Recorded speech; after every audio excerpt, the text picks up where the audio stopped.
जों दिनै 8 तारिख शुक्रबार सिनि पश्चिम बेलसरा एडिसि भिलेज नि बिसिंगो दे सिनि पश्चिम बेलसरा एडिसि भिलेज नि आदम रखनि सुबासु दे पश्चिम बेलसरा हामसाइड नि समाज सेबी बे जत सिनि नांनाय संनाय ताको बुकुक सं दैयै जत कायसा सुबामु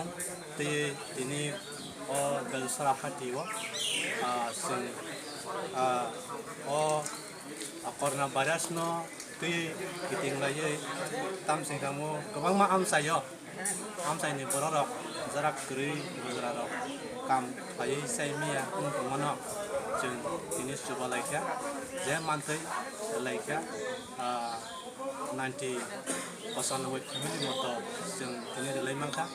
अबा हायखायै लायदोंथानि सिनि रामचन्द्रघाट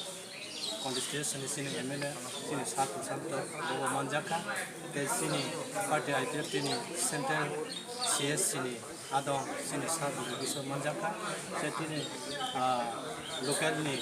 समाज सेबिक सिनि कर्मकर्ता मानजाखा जत चेयरमेना सिनि आदम जत मानजाख लायखा अबा हायखाय अ कामिनि जत नांनाय संनाय जत सुबासु बिसिं थिखाय दिनै अबा हायखे बांलाय मंखा अबन बागै अ आमसायनि लुकुरकनो हामबाय मारिवो ते बंग सुबासु जोंते बolo नांनाय जोंते अबा हायख्लायनो लायथनाय नै खाखायो मा जतनि सुबासु सानै जों दिनै लाय मंखा